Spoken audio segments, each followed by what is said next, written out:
है। और हजारीबाग में जो सबसे ज्यादा बात होती है रामनवमी जैसे ही आता है डीजे को लेकर होती है। तो चुनाव से पहले रामनवमी को लेकर सर बातें कही गई थी आपके द्वारा भी, तो उसमें डीजे का भी सवाल है।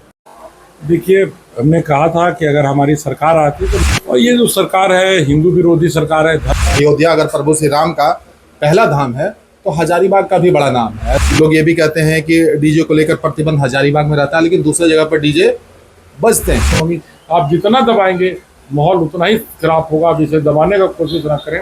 विधायक प्रदीप प्रसाद क्या करने वाले हैं कि हजारीबाग रामनवमी में डीजे बजे? देखिए, हजारीबाग का इंटरनेशनल रामनवमी बस अब कुछ ही दिन दूर है और इसको लेकर हजारीबाग के लोगों में बहुत सारे सवाल हैं। उस सवाल में जो सबसे महत्वपूर्ण सवाल है वो ये है डीजे को लेकर।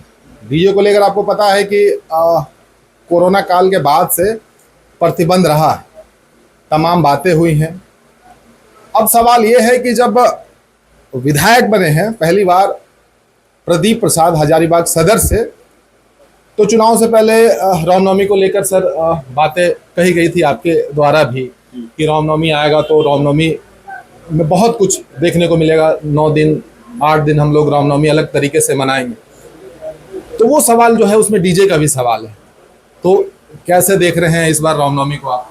देखिए, हमने कहा था कि अगर हमारी सरकार आती तो 9 दिन नवरात्रा में हम लोग झांकी निकालेंगे और 9 दिन हम लोग रामनवमी मनाएंगे।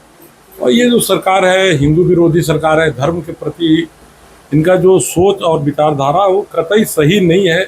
हम लोग चाह रहे हैं कि ये सरकार भी हिंदुओं की जन मनोभावनाओं को समझे, हजारीबाग की मनोभावनाओं को समझे, धारा के विपरीत कोई डिसीजन न दे। रामनवमी जो त्यौहार है यहाँ करीब 5 लाख लोग सड़कों पे आते हैं, तो उनकी भावनाओं को समझना चाहिए। जिस तरह भी कुंभ में स्नान कर रहे थे लोग तो उनकी भावनाओं को समझा गया, उसी तरह रामनवमी की भावनाओं को समझना चाहिए कि रामनवमी में किस तरह से बाधा ना हो। ये समझना होगा कैसे शांतिपूर्ण रामनवमी बने और कैसे हर्षोल्लास के साथ बने। यह रामनवमी देश स्तर पर ही नहीं विश्व स्तर पर विख्यात है और इसको सरकार को समझना चाहिए कि हजारीबाग की रामनवमी को हम उस तरह का एक दर्जा दें इंटरनेशनल रामनवमी का और बढ़ चढ़कर भव्य रूप से मनाएं। और हमारा प्रयास रहेगा, अगर हम 9 दिन नहीं कर पा रहे हैं तो 4-5 दिन तो हम लोग अभी करेंगे, प्लान कर रहे हैं, सरकार से परमिशन भी लेने जा रहे हैं। मंडे को भी परमिशन देंगे, हर तरह का झांकी और कुछ कार्निवल टाइप का करने का प्रयास है और देखते हैं हम लोग कहाँ तक सफल हो पाते हैं। सरकार से भी हमने बात की है और परमिशन लेके लिखित में जा रहे हैं। मंडे से सत्र है तो उसमें भी हम लोग लेके जाएंगे। अगर सरकार नहीं मानेगी तो हम लोग विरोध पे भी उतरेंगे। सर, ये कहा जाता है कि ख्याति तो इसकी इंटरनेशनल हो चुकी है रामनवमी की, और कहा जाता है कि अयोध्या अगर प्रभु श्री राम का पहला धाम है तो हजारीबाग का भी बड़ा नाम है। ऐसे में उम्मीदें बहुत ज़्यादा बढ़ जाती है। लोग ये भी कहते हैं कि डीजे को लेकर प्रतिबंध हजारीबाग में रहता है, लेकिन दूसरी जगह पर डीजे बजते हैं। तो उस पर फिर आप क्या कहेंगे? फिर अन्य त्योहारों में तो डीजे का प्रचलन आप रोक नहीं पा रहे हैं, न कर्मा में रोक पा रहे हैं, न मुहर्रम में रोक रहे हैं, तो फिर रामनवमी में आप क्यों रोकेंगे? आप धनबाद में नहीं रोक पा रहे हैं, धनबाद में भी डीजे देख रहे थे। अभी हमारे माननीय सांसद डुल्लू महतो जी ने राम शोभा यात्रा निकाला था, हर तरह का झांकी निकाला गया था, हर तरह का डीजे था, वहाँ कोई पाबंदी नहीं निकला, वहाँ कोई अशांति नहीं फैली। तो हजारीबाग में कैसे अशांति फैली? अशांति खुद सरकार फैला रही है। आप रोक कर अशांति फैला रहे हैं, आप फ्री करें, किसी प्रकार की कोई अशांति यहाँ नहीं होगी। सरकार को इस चीज़ को समझना चाहिए, रोकने से ही अशांति हुई। अगर आप नहीं रोकेंगे तो किसी प्रकार की कोई अशांति नहीं, पूरी जिम्मेवारी हम लोगों की। तो विधायक के तौर पर आप क्या चाहते हैं? डीजे का परमिशन मिलना चाहिए, डीजे बजना चाहिए? बिल्कुल, इस त्यौहार में किसी भी तरह का रोक रुकावट नहीं होना चाहिए, डीजे भी मिलना चाहिए। और किसी भी तरह का जो आयोजन कर रहे हैं, कोई भी झांकी कर रहे हैं, तो इसमें किसी रोक थाम नहीं होना चाहिए।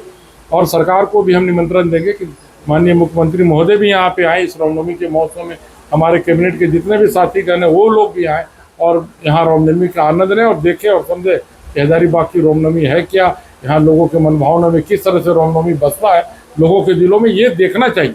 सारे लोगों को यहाँ हम लोग निमंत्रण देंगे, पूरा कैबिनेट को, कि हजारीबाग की रामनवमी देखें और इसको इंटरनेशनल रामनवमी का दर्जा दें, इसको बढ़ाने का प्रयास करें, इसको दबाने का प्रयास न करें।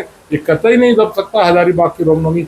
आप जितना दबाएंगे माहौल उतना ही खराब होगा। आप इसे दबाने का कोशिश ना करें, आप इसे सपोर्ट करें।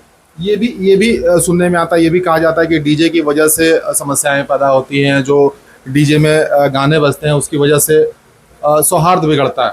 डीजे में जो गाने अगर अश्लील बजेंगे तो हम लोग भी कड़ा विरोध करेंगे। हम लोग की पूरी जिम्मेवारी होगी किसी भी तरह का अश्लील गाना ना बजे, तो दूसरे धर्म के लोगों आहित हो उस तरह का कोई भी गाना नहीं बजे। अब लोग ये भी सुनना चाह रहे होंगे कि जो मेन मुद्दा है डीजे को लेकर, विधायक प्रदीप प्रसाद क्या करने वाले हैं कि हजारीबाग रामनवमी में डीजे बजे।